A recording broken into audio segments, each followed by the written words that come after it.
లోకానికి నమస్కారం. వర్షాధార వ్యవసాయ భారతానికి నిర్దేశ పదం రైతు రథానికి స్వాగతం. ముందుగా ఇవాల్టి ముఖ్యాంశాలు. శీతాకాలంలో పశువుల సంరక్షణ యాజమాన్యం తీసుకోవాల్సిన జాగ్రత్తలపై డాక్టర్ వెంకట శేషయ్య గారి సూచనలు.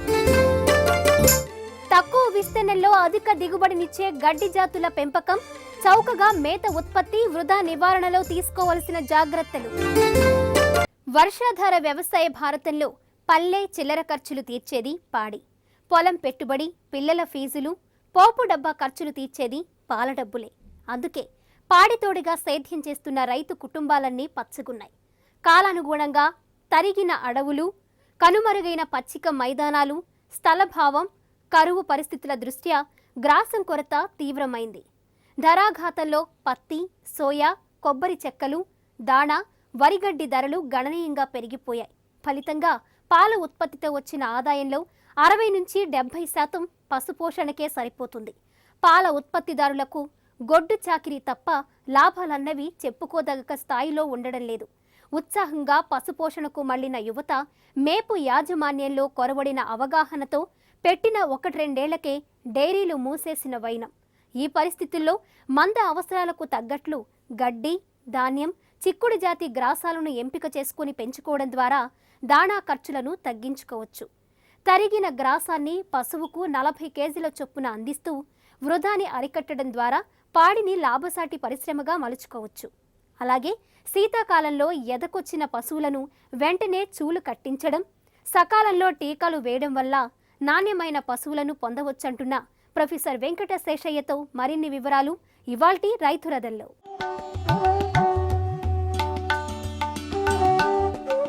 పాడి పంటలు సాగుబండికి జోడెడ్ల లాంటివి. కర్రు సజావుగా సాగాలంటే పంటకు పాడి తోడవ్వాల్సిందే. ఈ క్రమంలో పంటకట్లపై సహజంగా పెరిగే గడ్డితో పాటు వాణిజ్య పందాల్లోనూ పశుగ్రాసాన్ని పెంచుతుంటారు. అటవీ జాతులైతే సహజంగా పెరుగుతుంటాయి. పశువులు బలాన్నిస్తూ పాలలో వెన్న శాతాన్ని పెంచే గింజ పంటలు, పప్పులు, పొదలాంటి గడ్డి జాతులను మాత్రం నీటి లభ్యత ఆధారంగా పెంచుకోవాల్సిందే. పంటకాలాన్ని బట్టి ఈ గ్రాసాలను ఏకవార్షికాలు, బహువార్షికాలుగా విభజించవచ్చు. నీటి లభ్యత ఆధారంగా ఈ గ్రాసం జాతులను ఏడాది పొడవునా పెంచుకోవచ్చు. గ్రాసం పెంపకంలో మెరుగైన యాజమాన్య పద్ధతులను పాటించడం ద్వారా ఎకరాకు 250 నుంచి 300 టన్నుల గడ్డిని ఉత్పత్తి చేయవచ్చు. అలా పెంచిన గ్రాసాల్లో 30 కేజీలు పప్పు జాతి, 10 కిలోల గడ్డి జాతిని కలిపి పశువుకు పెట్టడం ద్వారా అధిక పాల దిగుబడిని సొంతం చేసుకోవచ్చని కృష్ణా జిల్లా గన్నవరంలోని ఎన్టీఆర్ పశువైద్య కళాశాలలో ఆచార్యులుగా పనిచేస్తున్న డాక్టర్ వెంకట శేషయ్య పశు పోషకులకు వివరిస్తున్నారు. పాడి పశువుల్లో పోషణ ఖర్చు అనేది సుమారు 60 నుంచి 70% వరకు ఉంటుందన్నమాట. పోషణ ఖర్చు తగ్గించుకోవాలంటే ప్రధానంగా పశుగ్రాసాల పెంపకం అనేది చేపట్టాలి. అయితే ఈరోజు భూమి లభ్యత అనేది క్రమంగా తగ్గిపోతూ ఉంది కాబట్టి తక్కువ నేలలో అధిక దిగుబడి, అధిక పోషక విలువలు కలిగినటువంటి పశుగ్రాసాలని ఈరోజు పశు పోషకులు ఎంపిక చేసుకోవాల్సిన అవసరం ఎంతైనా ఉంది. వీటిలో ప్రధానంగా మనం చెప్పుకున్నట్లయితే కాయజాతి పశుగ్రాసాలు మరియు గడ్డి జాతి పశుగ్రాసాలు 2 రకాలైనటువంటి పశుగ్రాసాలు మనకున్నాయి. ఈ 2 రకాల పశుగ్రాసాలని రైతులు పెంచుకోవాలి. వీటిలో మనకి ఎక్కువ దిగుబడి రావాలంటే ఈ గడ్డి జాతి లేదా గింజ జాతి పశుగ్రాసాలని పెంచుకోవాలి. వీటిలో ప్రధానంగా ఈరోజు మనకి హైబ్రిడ్ నేపియర్ అనేటటువంటి ఒక పశుగ్రాసం బాగా తక్కువ నెలలో ఎక్కువ దిగుబడి ఇస్తుంది. ఈ హైబ్రిడ్ నేపియర్లో కూడా సూపర్ నేపియర్ అనేటువంటి ఒక పశుగ్రాసం మరి బాగా ఎక్కువ దిగుబడిని ఇచ్చేటటువంటి అవకాశం ఉంటుందన్నమాట. ఈ సూపర్ నేపియర్ పశుగ్రాసాన్ని అనేది మనకి ఒక ఎకరాకి సుమారు 250 నుంచి 300 టన్నుల పశుగ్రాసం ఇచ్చేటటువంటి అవకాశం ఉంటుంది. దీంతోపాటు మనకి వివిధ రకాలైనటువంటి గిని సంబంధించిన పశుగ్రాసాలు ఉన్నాయి. వీటిలో జూరి అనేటువంటి ఒక రకం, టాంజానియా, ముంబాజా అనేటువంటి ఈ రకాలు కూడా బాగా ప్రాచుర్యం పొందినాయి అన్నమాట. ఈ విధంగా ఈ గడ్డి జాతి పశుగ్రాసాలని ఎంపిక చేసుకోవాలి. ఒకవేళ రైతుకి నీరు నిలబడే ఉన్నటువంటి ప్రదేశం కనుక ఉన్నట్లయితే అలాంటి ప్రదేశాల్లో మనకి పారాగడ్డి అంటారు. ఈ గడ్డి తప్ప మరి వేరే గడ్డి పెరగదు కాబట్టి ఈ గడ్డిని మనం ఎంపిక చేసుకోవాలన్నమాట. అయితే వీటి యొక్క పెంపకం విషయాలు కూడా కొన్ని మనం తెలుసుకుందాం. వీటిలో ప్రధానంగా సూపర్ నేపియర్ అనేటువంటి ఒక పశుగ్రాసం నేడు బాగా ప్రాచుర్యం పొందింది. ఈ పశుగ్రాసం అనేది కాండపు కణుపులు లేదా వేరు పిలకల ద్వారా మనం విస్తరించుకోవచ్చు. అయితే ఈ పశుగ్రాసాన్ని వేసేటప్పుడు ప్రతి రైతు గుర్తుపెట్టుకోవాల్సిన అవసరం ఏంటంటే బహువార్షిక పశుగ్రాసాలు ఏ అయినా కూడా భూమి నుంచి నిరంతరం పోషక విలువలు తీసుకుంటూ ఉంటాయి. ఇవి ఎక్కువగా పెరుగుతాయి కాబట్టి మరి భూమి సంబంధించిన పోషణ మీద ప్రత్యేకమైనటువంటి జాగ్రత్త తీసుకోవాలి. మొట్టమొదటిగా ఈ పశుగ్రాసాలను వేసే ముందు బాగా భూమిని మెత్తగా దున్నుకోవాలన్నమాట. ఈ భూమి లోపల 1 ఎకరాకి కనీసం 10 టన్నుల పశువుల ఎరువుని తప్పనిసరిగా వేయాలి. ఈ 10 టన్నుల పశువుల ఎరువుతో పాటు మరి కొన్ని కెమికల్ ఫెర్టిలైజర్స్ కూడా వేసుకోవచ్చు. లేదు కెమికల్ ఫెర్టిలైజర్స్ వేసుకోకపోతే ఇంకొక 10 టన్నుల పశువుల ఎరువు అదనంగా వేసుకోవాలన్నమాట. వీటిలో మరి ఎన్పికే మనం వేసుకోవాలి. అంటే మనం సుమారు నత్రజని 1 ఎకరాకి 30 కిలోలు, అట్లానే భాస్వరం 30 కిలోలు, పొటాష్ 20 కిలోలు. వీటితో పాటు మన ఆంధ్రప్రదేశ్లో ఎక్కువ నెలలో జింకు లోపం ఉంది కాబట్టి మరి జింకు 20 కిలోలు కనుక వేసుకొని బాగా కలిగి దున్నుకోవాలన్నమాట. ఈ విధంగా దున్నుకున్న తర్వాత బోదలు కొట్టుకోవాలి. ఈ చెరుకు ఏ విధంగా అయితే మనం నాటుకుంటాం ఆ విధంగా బోదలు కొట్టుకొని ఒక బోదికి మధ్య కనీసం 2 నుంచి 3 అడుగుల వరకు పెట్టుకోవచ్చు. ఒక నేల బాగా కండగలిగిన నేల అయినట్లయితే 3 అడుగులు కూడా పెట్టుకోవచ్చు అనమాట. అట్లాగే మనం 2 కణుపులు ఉన్నటువంటి బాగా ముదిరినటువంటి మొక్కల్ని మరి విత్తనం కొరకు ఎంపిక చేసుకోవాలి. ముఖ్యంగా ఈ సూపర్ నేపియర్ పశుగ్రాసాన్ని వేసుకునేటప్పుడు ఈ కణుపుల్ని జాగ్రత్తగా చూడాలి. ఈ కణుపుకి కింద వైపు అంటే అడుగు వైపు భూమిలోకి వెళ్ళేటట్లు 1 కణుపు మరి ఏటవాలుగా గుచ్చుకోవాలన్నమాట. అట్లానే 1 కణుపు పైన ఉంటుంది. ఈ విధంగా మనం కణుపుల్ని 1 కణుపుకి మధ్య సుమారు 2.5 అడుగు వరకు పెట్టుకోవచ్చు. ఈ విధంగా మనం నాటుకొని నీరు వెంటనే ఆరుతడి పెట్టుకోవాలి. ఈ విధంగా తడి ఆరకుండా మనం చూసుకున్నట్లయితే మరి మొలక వెంటనే వచ్చే అవకాశం ఉంటుంది. 1 వారం రోజుల్లోపు మొత్తం పూర్తిగా చేనంతా కూడా మొలక వచ్చేస్తుంది. ఈ విధంగా ఈ గడ్డి అనేది మన చేలో క్రమంగా పెరుగుతూ ఉంటుంది. ఇక మనం 15 నుంచి 20 రోజులు పైరు వయసులో పైపాటుగా నత్రజని వేసుకున్నట్లయితే బాగా పెరిగేటటువంటి అవకాశం ఉంటుంది.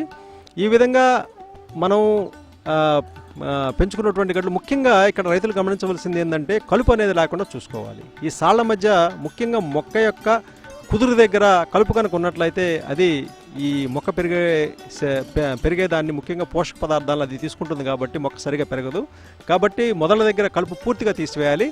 అట్లాగే రైతులు ఇంటర్ కల్టివేషన్ చేసుకోవచ్చు. ఈ సాళ్ల మధ్య కనుక దున్నుకున్నట్లయితే ఈ కలుపు పూర్తిగా నివారించబడుతుంది. ఈ విధంగా కలుపును పూర్తిగా నివారించుకున్నట్లయితే బాగా పెరుగుతుంది. సుమారు 2 నెలలకి మొట్టమొదటి కోత మనకు వస్తుందన్నమాట. అట్లాగే ప్రతి 35 నుంచి 40 రోజులకు ఒకసారి తదుపరి కోతలు వస్తాయి.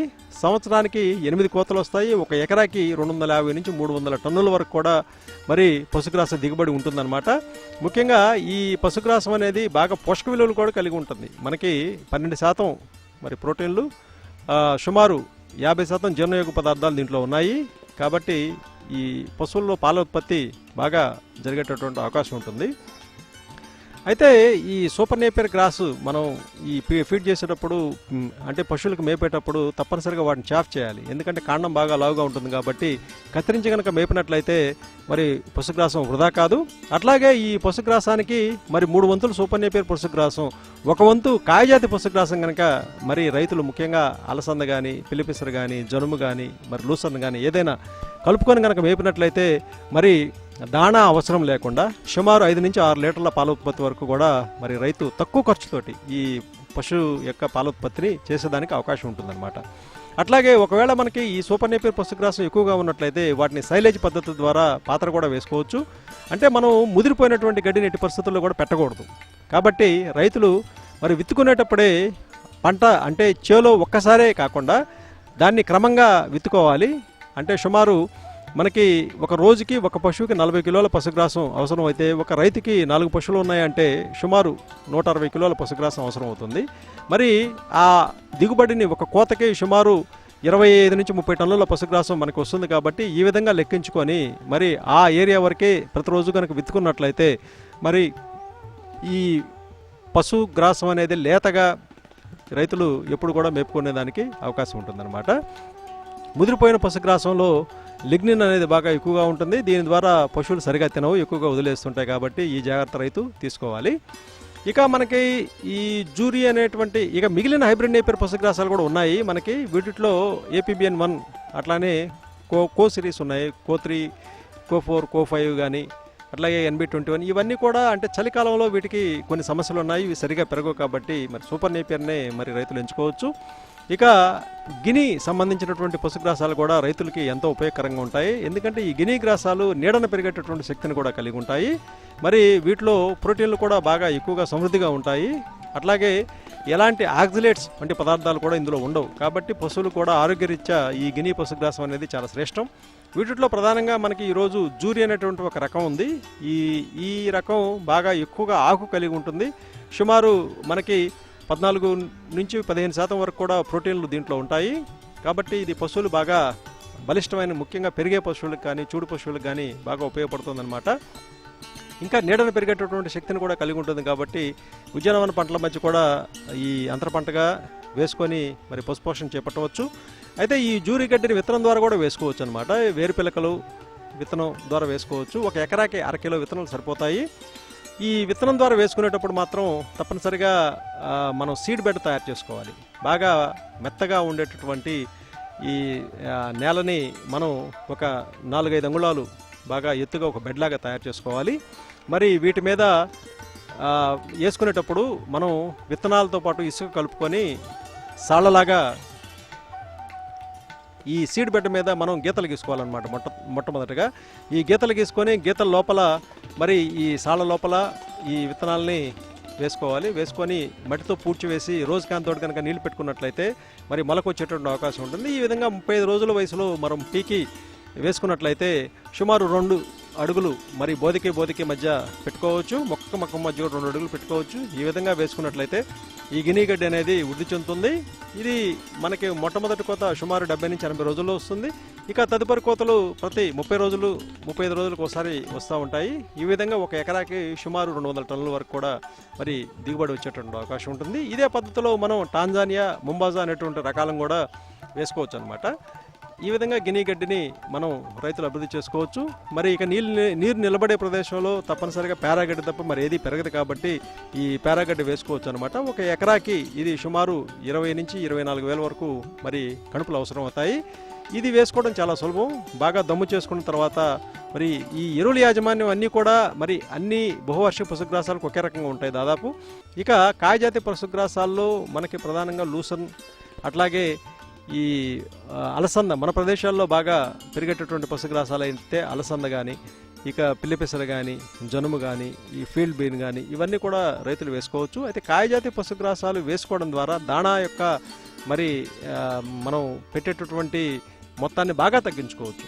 ఎందుకంటే కాయజాతి పశుగ్రాసం 2 కిలోల మరి ఎండబెట్టిన లూసర్ను 1 కిలో దాణాకి సమానం. కాబట్టి రైతులు తప్పనిసరిగా కొంత భాగాన్ని కాయజాతి పశుగ్రాసాలు పెంపకానికి వినియోగించుకోవాలి.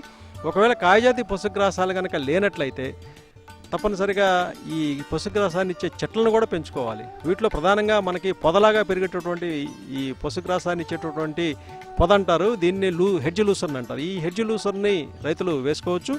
అట్లాగే ఈ సుబాబులు కానీ, అవిస కానీ, గ్లైరిసీడియా కానీ, మునగ కూడా మరి ఈరోజు మంచి పశుగ్రాసం. ఈ రైతులు గట్ల వెంట మరి ఖాళీ ప్రదేశాల్లో ఈ మునగ కనుక వేసుకున్నట్లయితే వీటి యొక్క ఆకు ఎంతో బలిష్టమైనటువంటి పశుగ్రాసం. కాబట్టి ఇవి కాయజాతి పశుగ్రాసానికి ప్రత్యామ్నాయంగా రైతులు పెట్టుకోవచ్చు. అట్లాగే సుబాబుల ఆకు కానీ, అవిసె ఆకు కానీ ఇవన్నీ కూడా మరి ప్రత్యామ్నాయంగా రైతులు వాడుకున్నట్లయితే ఈ దాణా యొక్క ఉపయోగాన్ని బాగా తగ్గించి తద్వారా తక్కువ ఖర్చుతోటి పశుగ్రాసం చేసుకోవాలి. అట్లాగే రైతులు వారి యొక్క ఈ కాంపౌండ్ చుట్టూ లేదా గట్ల వెంట ఫెన్సింగ్ లాగా హెడ్జ్ లూసన్ వంటి ఈ పొదలను పెంచుకున్నట్లయితే ఇవి ఫెన్సింగ్ లాగా ఉంటాయి. అట్లాగే పశుగ్రాసాన్ని కూడా ఇస్తాయి. మనకి ముఖ్యంగా ఈరోజు భూమి అనేది ప్రధానంగా లభ్యత అనేది బాగా తగ్గిపోయింది. కాబట్టి ఎక్కడ కనుక మన ఖాళీ ప్రదేశం ఉంటే అక్కడ దానికి తగిన విధంగా పశుగ్రాసాన్ని పెంచుకున్నట్లయితే మరి ఈ రైతులకి ప్రధానంగా ఈ పశుగ్రాస సమస్య అనేది అధిగమించవచ్చు. ఇంకా మనం ఖాళీ ప్రదేశాల్లో అజోల్లా కూడా పెంచుకోవచ్చు. మనం ఇంటిలో వాడుకున్నటువంటి నీరు వృధాగా పడుతున్నటువంటి ఈ నీటి లోపల అజోల్లా అనేటువంటి ఒక ఆల్గే ఇది. వీటిని కనుక మనం వేసుకున్నట్లయితే ఇది సులభంగా పెరుగుతుంది. ప్రతిరోజు కూడా మనం ఈ అజోల్లాని సులభంగా తీసుకోవచ్చు. అంటే ఈ అజోల్లా పెంపకం అనేది చాలా సులభం. మనం సుమారు 1 స్క్వేర్ మీటర్కి మనం కనుక తీసుకున్నట్లయితే అడుగున శిల్పాలిన్ షీట్ అనేది లేదా ప్లాస్టిక్ షీట్ అనేది వేసుకున్నట్లయితే మనం నీరు అనేది నిలబడుతుంది. ఒక 10 సెంటీమీటర్ల నీరు ఉంటే సరిపోతుంది అనమాట. మనం వృధా నీటిలో కూడా మరి ఈ అజోల్లా పెరుగుతుంది. మొదట 10 కిలోల ఈ మెత్తటి మట్టిని, ఒక 4 కిలోల పేడ, కలిపేసి మొత్తం నీటితో కలిపేసి పోసుకోవాలి. 10 సెంటీమీటర్ల ఉండే వరకు మనం నీటిని చూసుకోవాలి. అలాగే అజోలా కల్చర్ని తీసుకోవచ్చు. ఈ కల్చర్ అనేది మేము ఇక్కడ బోధన పుస్తక క్షేత్ర సముదాయం ఎన్టీఆర్ పశువైద్య కళాశాలలో రైతులకు ఫ్రీగా ఇస్తున్నాము. మరి ఈ అజోలా కల్చర్ని కనుక వేసుకున్నట్లయితే అది వెంటనే మరి స్ప్రెడ్ అయ్యి అజోలా ప్రతిరోజు కూడా సుమారు 1 నుంచి 2 కిలోల వరకు మనం తీసుకోవచ్చు అన్నమాట. ఈ విధంగా వారి యొక్క రైతులు వనరులని ఉపయోగించుకొని ఈ మనం అజోలా అయితేమి, ఈ పశుగ్రాసపు చెట్లు అయితేమి, పశుగ్రాసాన్ని ఈ విధంగా పెంచుకోవడం ద్వారా ఈ ఉత్పత్తి ఖర్చు అనేది బాగా తగ్గించుకోవచ్చు. ముఖ్యంగా అజోలా లాంటి ఈ పశుగ్రాసాన్ని మనం పెరటకోళ్ళకి వేసుకోవచ్చు, లేదా గొర్రెలు మేకలకు వేసుకోవచ్చు. అన్ని రకాలైనటువంటి మరి పశువులకు మేపుకోవచ్చు. దీన్ని ఎండబెట్టి కూడా దాణాలో కలిపి మేపుకోవచ్చు. ఈ విధంగా ఎక్కువ ప్రోటీను, ఎక్కువ మినరల్స్ కలిగినటువంటి అజోలా లాంటివి కూడా మనకి రైతులు బాగా ఉపయోగపడతాయి. కాబట్టి రైతులు బహుముఖంగా వారికి ఉన్నటువంటి వనరులను ఉపయోగించుకున్నట్లయితే ఈరోజు పోషణ ఖర్చు బాగా తగ్గించుకోవచ్చు. తద్వారా ఈ పాడి పరిశ్రమ అయితేమి, మరి గొర్రెల మేకల పెంపకం అయితేమి లాభసాటిగా. జొన్న, మొక్కజొన్న, సజ్జ, రాగి, కొర్ర, అరికెలు, టియోసెంట్ అనువైన రకాలు. గడ్డి జాతుల్లో Napier, bajra hybrids, guinea, para, Dinanath, సిగల్ anjan, Marvel, Rhodes, spear, setaria, blue panic, brachiaria, kikuyu, tuber grass, rye grass మేలైనవి. పప్పు జాతుల్లో desmanthus, stylo desmodium, clitoria, centro, rice bean, moth bean, velvet bean, sword bean, కందులు, ఉలవలు, అలసంద, గోరు చిక్కుళ్ళు, సోయా చిక్కుళ్ళు ఉన్నాయి. కొండ, చలి ప్రాంతాల్లో ఓట్స్, బార్లీ, మొక్కజొన్నను పెంచడం ఉత్తమం. మన అవసరాలకు తగ్గట్లు గ్రాసాన్ని తరగడం, పాతరేయడం ద్వారా చౌకగా అధిక పాలను ఉత్పత్తి చేసుకోవచ్చంటారు డాక్టర్ వెంకట శేషయ్య.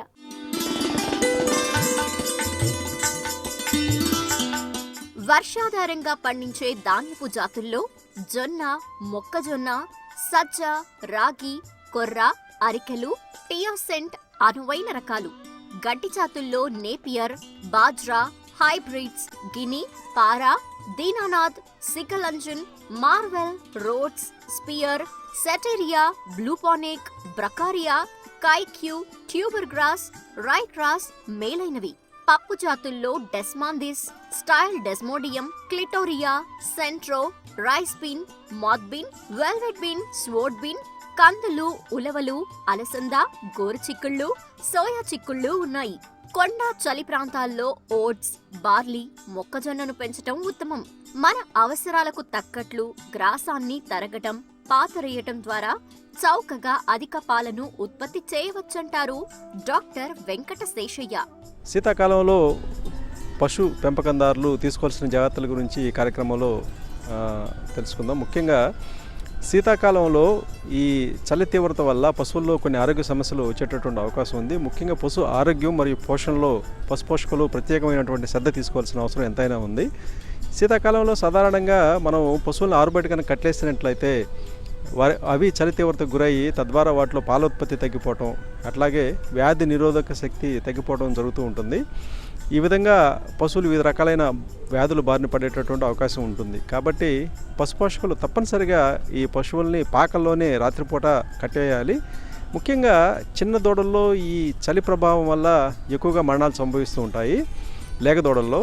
కాబట్టి పశుపోషకులు వాటికి తప్పనిసరిగా ప్రత్యేకమైనటువంటి ఈ షెడ్ లోపల వాటిని ఉంచాలి. అట్లాగే నేల మీద వరిగడ్డి కానీ రెల్లుగడ్డి కానీ పక్కలాగా ఏర్పాటు చేసి ఉంచినట్లయితే ఈ చలి ప్రభావం తక్కువగా ఉంటుంది.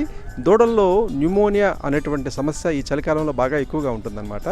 సాధారణంగా ఈ చలి తీవ్రత ఎక్కువగా ఉన్నప్పుడు ఈ దూడలు న్యూమోనియా బారిన పడతాయి. అంటే ముఖ్యంగా ఈ ఊపిరితిత్తులు సంబంధించినటువంటి సమస్య ఇది. దీని ద్వారా ఈ ముక్కులంట నీరులా కారడం, తద్వారా శ్వాస సరిగా ఆడకపోవటం, చనిపోవటం అనేది జరుగుతూ ఉంటుంది. కాబట్టి ఈ చలికి దూడలు మరి గురి కాకుండా ప్రత్యేకమైనటువంటి శ్రద్ధ తీసుకోవాల్సిన అవసరం ఎంతైనా ఉంటుంది. ఇక చలికాలంలో ప్రధానంగా ఈ పశుపోషకులు ఎదుర్కొనేటువంటి సమస్య దోమపోటు. ఈ దోమలు అనేవి చలికాలంలో బాగా విపరీతంగా మరి పశువుల నుంచి రక్తాన్ని పీల్చి తద్వారా ఈ పశువులు ముఖ్యంగా రాత్రిపూట విశ్రాంతి తీసుకునేటటువంటి సమయంలో వాటికి చికాకు గురి చేస్తూ ఉంటాయి. కాబట్టి పశుపోషకులు ఈ దోమలు నివారణ చర్యలు ఏదైతే ఉందో అవన్నీ కూడా తప్పనిసరిగా పాటించాలి. ప్రధానంగా పశుపాకల చుట్టూ కూడా మరి నీరు నిలబడకుండా చూడాలి. ముఖ్యంగా పశువుల యొక్క మలమూత్రాలు అనేవి పశు నివాస ప్రదేశానికి దూరంగా గుంట తీసి ముఖ్యంగా పేడ గుంటలో వేయాలన్నమాట. అలాగే యూరిన్ కూడా మరి పశుపాకల దగ్గర నిలవకుండా అది డ్రైనేజ్ ద్వారా పశువులు కడిగిన నీళ్ళు అయితేమి వ్యర్థాలు ఏదైనా కానీ పశుపాకల దగ్గర ఉండకుండా చూడాలి. ముఖ్యంగా దోమలు అనేవి ఈ నీరు కనుక నిలబడి ఉన్న ప్రదేశాల్లో విరివిగా పెరిగిపోయి మరి తద్వారా పశువులకి ఈ సమస్య కలుగుతూ ఉంటుంది. అలాగే ఈ పశుపాకలకు చుట్టూ కూడా దోమతెరలు అమర్చుకోవడం అనేది కూడా చాలా మంచిది. ప్రధానంగా ఈ దోమతెరలు అమర్చడం ద్వారా ఈ పాక చుట్టూ కూడా ఈ దోమల్ని మనం నివారించవచ్చు. పశువులు రాత్రి సమయాల్లో మరి ఎలాంటి చికాకు కానీ గురి కాకుండా ఉన్నట్లయితే పాల ఉత్పత్తి బాగా పెరిగేటటువంటి అవకాశం కూడా ఉంటుందన్నమాట. అలాగే ఈ ఎండు వేపాకుని తగలబెట్టడం కానీ అట్లాగే పొగబెట్టడం అనమాట. ఈ విధంగా చేయడం ద్వారా కూడా మనం దోమలు నివారించవచ్చు. ఇంకా సైపర్మెత్రిన్ వేప నూనె కలిపి మరి పిచికారు చేసుకోవడం కూడా ఈ షెడ్ల చుట్టూ ఈ దోమలు మనం నివారించుకోవచ్చు అనమాట. ఇక చలికాలంలో పశువులు ముఖ్యంగా పశుపోషకులు ఎదుర్కొన్నటువంటి ఇంకొక సమస్య పశు పోషణ. సాధారణంగా మనకి మరి ఎక్కువ దిగుబడి కొరకు ఈరోజు రైతులందరూ కూడా హైబ్రిడ్ నేపియర్ పశుగ్రాసాన్ని అట్లానే గిని పశుగ్రాసాన్ని పెంచుతూ ఉన్నారు. అయితే ఈ హైబ్రిడ్ నేపియరు మరి గిని పశుగ్రాసాలు చలికాలంలో సరిగా పెరగవు. చలికాలంలో ఇవి కంకి వేయడం ద్వారా మరి వీటి యొక్క ఉత్పత్తి బాగా తగ్గిపోతుంది. ఇలాంటి సమయాల్లో మరి ఈ పశువులకి పచ్చగడ్డి మేపడం అనేది పశుపోషకులకు చాలా సవాలుగా ఉంటుందన్నమాట. కాబట్టి రైతులు ఈ చలికాలం కూడా పెరిగేటటువంటి పశుగ్రాసాలను ఎంపిక చేసుకోవాలి. ముఖ్యంగా మరి ఈరోజు సూపర్ నేపియర్ అనేటువంటి ఒక హైబ్రిడ్ నేపియర్ పశుగ్రాసం ప్రత్యామ్నాయంగా రైతులు పెంచుకోవచ్చు. ఇది చలికాలంలో కూడా పెరిగే లక్షణం ఉంటుంది కాబట్టి ఇలాంటి పశుగ్రాసాలు రైతుకు ఉపయోగపడతాయి.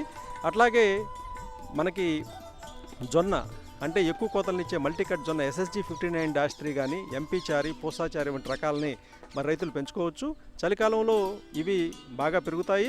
అట్లాగే మొక్కజొన్న ఆఫ్రికన్ టాలు మోతీ కంపోజిట్ శ్వేత వంటి రకాలు ఈ పెంచుకోవచ్చు అన్నమాట. ఈ ముఖ్యంగా ఈ మొక్కజొన్న జొన్న లాంటి ప్రత్యామ్నాయంగా కనుక రైతులు వేసుకున్నట్లయితే మరి చలికాలంలో పశుగ్రాస సమస్యను కూడా అధిగమించవచ్చు. అలాగే కాయజాతి పశుగ్రాసాలు చలికాలంలో బాగా పుష్కలంగా పెరుగుతాయి. ముఖ్యంగా లూసన్ కానీ అట్లానే మనకి అలసంద పిల్లిపిసర జనుము వంటివి బాగా పెరుగుతాయి. కాబట్టి రైతులు కాయజాతి పశుగ్రాసాలు కూడా వేసుకున్నట్లయితే మరి ఈ హైబ్రిడ్ నేపియర్ ముఖ్యంగా APBN1 కానీ ఈ CO1 CO2 CO3లు కానీ ఈ గినీ గ్రాసెస్ కానీ సరిగా పెరగవు. కాబట్టి రైతులు పశు పోషణలో ఉన్నటువంటి ఈ పశుగ్రాస సమస్యను కూడా అధిగమించవచ్చు అనమాట. అలాగే చలికాలంలో ప్రధానంగా తీసుకోవాల్సిన ఇంకొకమైన జాగ్రత్త ఏంటంటే చూలు కట్టించడం. సాధారణంగా గేదెల్లో ఎక్కువ భాగం మరి చలికాలంలోనే ఎదకొస్తూ ఉంటాయన్నమాట. మరి పశుపోషకులు ముఖ్యంగా ఈ గేదెలని శీతకట్టు అంటారు. ఇవి ఈ శీతకాలంలోనే ఎక్కువగా కట్టించవలసిన అవసరం ఉంటుంది. ఎదను సక్రమంగా గుర్తుపట్టడం అనేది చాలా ముఖ్యం. ముఖ్యంగా గేదెల్లో ఈ మోగదలు అనేవి ఎక్కువగా ఉంటాయి కాబట్టి పశుపోషకులు ప్రతిరోజు కూడా పశువులను బాగా జాగ్రత్తగా గమనించాలి. సాధారణంగా పశువులు బాగా చల్లగా ఉన్నప్పుడు అంటే రాత్రిపూట ఎక్కువగా ఎదకొస్తూ ఉంటాయన్నమాట. కాబట్టి ఈ పొద్దున్నే ఉదయాన్నే వేకుజామున పశువుని జాగ్రత్తగా గమనించడం అట్లానే సాయంత్రం పూట 2 పూట్ల కూడా తప్పనిసరిగా పశువులను గమనించాలి. ఒకవేళ కనుక పశువుని ఎదగనక గుర్తించినట్లయితే మరి గుర్తించిన వెంటనే మనం ఒక ఇంజెక్షన్ చేయించాలి. అట్లానే 12 గంటల తర్వాత మరొక 5 ఇంజెక్షన్ చేయించినట్లయితే మరో పశువు కట్టు శాతం ఎక్కువగా ఉంటుంది. ఎందుకంటే సాధారణంగా మనం పశువు ఎదకొచ్చిన తర్వాత 12 గంటల గర్భధారణ చేయించాలి. అయితే రైతు పశువుని నిరంతరం చూడలేడు కాబట్టి తను చూసిన వెంటనే కనుక చేయించినట్లయితే ఒకవేళ పశువు ముందుగా ఎదకొచ్చినప్పటికీ ఈ మనం చేసినటువంటి ఇంజెక్షన్ సరిపోతుంది. అలా కాకుండా 12 గంటల తర్వాత కనుక చేయించినట్లయితే ఒకవేళ పశువు అప్పుడే ఎదకొచ్చినట్లయితే మరి ఈ గర్భధారణ అనేది సక్రమంగా జరిగేటటువంటి అవకాశం ఉంటుందన్నమాట. అలాగే గర్భధారణ చేయించిన తర్వాత పశువును బయటకు వదలకూడదు. వీలైన ఎక్కువసార్లు కడగడం ఈ విధంగా చేసినట్లయితే మరి మంచి పోషణ పచ్చగడ్డి ఇచ్చినట్లయితే పశువులు బాగా కట్టేటటువంటి అవకాశం ఉంటుందన్నమాట. శీతకట్టు కనుక దాటినట్లయితే సాధారణంగా ఈ గేదెలు అనేవి సరిగా కట్టవు. కాబట్టి పశుపోషకులు ఈ ప్రత్యేకమైనటువంటి శ్రద్ధను తీసుకోవాలి. ముఖ్యంగా ఎదను గుర్తించడానికి మోగెదలను గుర్తించడానికి అవసరమైతే మనం వ్యాసెక్టమీ చేసినటువంటి ఆబోతులు టీజర్ ఆబోతులు అంటారు. పెద్ద పెద్ద ఫారాల్లో ఉన్నటువంటి రైతులు ఈ టీజర్ ఆబోతులను కూడా మరి వాడుకున్నట్లయితే తద్వారా ఈ ఎదను గుర్తించేటటువంటి సమస్యని అధిగమించవచ్చు అనమాట. అలాగే ఈ శీతాకాలంలో మరి పశువులకి గాలికుంటు కూడా వచ్చేటటువంటి అవకాశం ఉంటుంది. కాబట్టి పశుపోషకులు ప్రత్యేకమైనటువంటి శ్రద్ధను తీసుకోవాలి. ప్రధానంగా ఈ పశువులన్నిటికి కూడా గాలికుంట నివారణ టీకాలు అనేవి ఇప్పించుకోవాలన్నమాట. 2 నెలల వయసున్నటువంటి లేగదూడల దగ్గర నుంచి మరి టీకాలు వేసుకోవచ్చు. అయితే ఈ గాలికుంటు ఒకవేళ కనుక ఏదైనా పశువు కనుక సోకినట్లయితే వెంటనే వాటిని వేరు చేయడం, మిగతా పశువుల నుంచి చికిత్స చేసుకోవడం చేయాలి. దీని ద్వారా ఈ వ్యాధి వ్యాప్తి అనేది జరగకుండా ఉంటుందన్నమాట. ఈ విధంగా పశువుల యొక్క ఆరోగ్య సంరక్షణ మీద రైతులు శ్రద్ధ తీసుకున్నట్లయితే మరి శీతాకాలంలో కూడా ఈ పాల ఉత్పత్తి అనేది సక్రమంగా చేసి పశు ఆరోగ్యాన్ని కాపాడుకుంటూ మరి పశు పోషకులు లాభాలు ఆర్జించవచ్చు అన్నమాట. పశువు ఖరీదు, మేపు, పాల ఉత్పత్తి ఖర్చు, వచ్చే పాల ధరల వ్యత్యాసం వల్ల పాడి పరిశ్రమను లాభాల బాటలో నడపడం రైతన్నకు కత్తి మీద సాములా మారింది. ఈ నేపథ్యంలో పాడినే నమ్ముకున్న రైతులు పశుగ్రాసాల పెంపకం, వాటి యాజమాన్యంలో శ్రద్ధ తీసుకుంటే మాత్రం క్లిష్ట పరిస్థితుల్ని అధిగమించడం గగనం. అనువైన కాలంలో గ్రాసాన్ని వివిధ పద్ధతుల్లో ఎక్కువగా పెంచుకుని పాతరేయడం ద్వారా ఏప్రిల్ నుంచి జూలై వరకు గ్రాసం కొరతను అధిగమించవచ్చు. ధాన్యం జాతి, గడ్డి జాతి లేదా పప్పు జాతి గ్రాసాన్ని పూత దశ కంటే ముందే కోసి ఎండబెట్టి హేగడ్డిగాను వాడుకోవచ్చు. తద్వారా తక్కువ మేపు ఖర్చులతో అధిక పాల ఉత్పత్తిని పొందడం ఖాయం.